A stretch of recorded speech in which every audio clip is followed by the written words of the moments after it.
അലറി വിളിച്ചുകൊണ്ട് ഓടി വന്ന അയാളുടെ കൂടെ കുറച്ച് പോലീസുകാരും അയാൾ വന്ന വഴിയെ തിരിച്ചു ഓടി. അവിടെ എത്തിയ പോലീസുകാർ കാണുന്നത് കില്ലർ അവരുടെ മുൻപിൽ വെച്ച് കൊണ്ടുപോയ 69 പേരിൽ 7 പേർ മരിച്ചു കിടക്കുന്നതാണ്. അവർക്ക് ഒരു കുട്ടിയുടെ കയ്യിൽ നിന്നും കില്ലർ വെച്ച ലെറ്റർ കിട്ടുന്നു.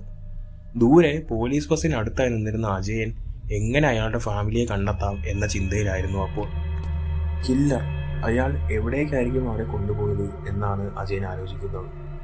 ഇത്രയും പേരെ പോലീസിന്റെ മൂക്കിൻ തുമ്പത്ത് വെച്ച് എങ്ങനെ കൊണ്ടുപോയി എന്ന് അയാൾ ചിന്തിക്കുന്നുണ്ട്. കാരണം അതിന്റെ വ്യക്തമായിട്ടുള്ള ഉത്തരം അജയന്റെ കയ്യിലുണ്ട്.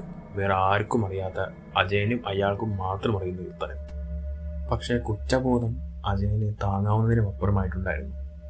എല്ലാം താൻ കാരണമാണ് സംഭവിച്ചിരിക്കുന്നത് എന്ന് അവൻ വിശ്വസിച്ചു. കില്ലർ ആവശ്യപ്പെട്ടതുപോലെ തന്നെ രേഖാചിത്രം ഒരു ചെറുപ്പക്കാരന്റെ പകല് കൊടുത്തിരുന്നെങ്കിൽ അയാൾ പറഞ്ഞിരുന്ന പോലെ തന്നെ ഭാര്യയെയും അനിയത്തെയും അയാൾ തൊടില്ലായിരുന്നു.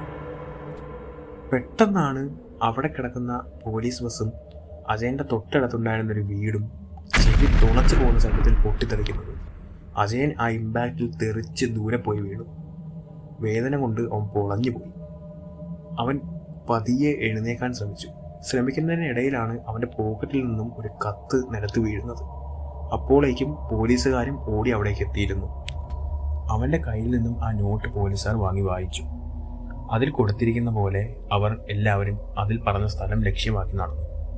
അവിടെ എത്തി അവർ കാണുന്നത് അജയന്റെ വൈഫിനെയോ അനിയത്തെയുമാണ്.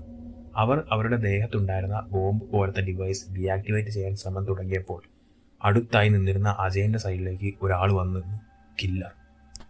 അയാൾ അജയനോട് പറഞ്ഞു, ഈ ഡിവൈസ് ഡീആക്ടിവേറ്റ് ചെയ്താൽ നിന്റെ വൈഫും അനിയത്തിയും രക്ഷപ്പെടും. പക്ഷേ ബാക്കിയുള്ള 60 പേരും ഡീആക്ടിവേറ്റ് ചെയ്തില്ലെങ്കിൽ നിന്റെ വൈഫും അനിയത്തിയും ആയിരിക്കും മരിക്കുന്നത്. എന്ത് വേണമെന്ന് നിനക്ക് തീരുമാനിക്കാം. അജയൻ അയാളോട് ദേഷ്യപ്പെട്ട് ചോദിച്ചു, എന്തിനാ താൻ ഇങ്ങനെയൊക്കെ ചെയ്യുന്നത്? അപ്പോൾ അയാൾ മറുപടി പറഞ്ഞു, അത് നിനക്ക് പറഞ്ഞാൽ മനസ്സിലാവില്ല. നിനക്ക് നിന്റെ കുടുംബത്തോടൊപ്പം സന്തോഷമായി ജീവിക്കാനല്ലേ ഇഷ്ടം? എനിക്ക് ഇതാണ് ഇഷ്ടം. അതേ കുടുംബങ്ങൾ കരയുന്നത് കാണുന്നത്. സമയമില്ല, നീ തീരുമാനിക്കും. ഇത്രയും പറഞ്ഞ് അയാൾ അജയന്റെ സൈഡിലായി അജയനെ തന്നെ നോക്കി നിന്നു. പോലീസുകാർ ആ ഡിവൈസ് ഡീആക്ടിവേറ്റ് ചെയ്യുന്ന ശ്രമവും തുടർന്നുകൊണ്ടിരുന്നു. അത് ഡീആക്ടിവേറ്റ് ചെയ്തില്ലെങ്കിൽ അവന്റെ കുടുംബം അവസാനിക്കും. ഡീആക്ടിവേറ്റ് ചെയ്താലോ 60-ലേറെ പേര് മരിക്കും. ഒരു മനുഷ്യനും കടന്നു പോകാൻ പാടില്ലാത്തൊരവസ്ഥയിലൂടെ അജയൻ കടന്നു പോയിക്കൊണ്ടിരുന്നു. അത് നോക്കി അയാൾ അജയന്റെ അടുത്ത് തന്നെ നിൽക്കുന്നുണ്ടായിരുന്നു. അജയന്റെ മുഖത്തെ വല്ലാത്തൊരു ഭാവത്തോടെ അയാൾ നോക്കി നിന്നു. അയാളുടെ ലക്ഷ്യം നിറവേറിയതുപോലെ.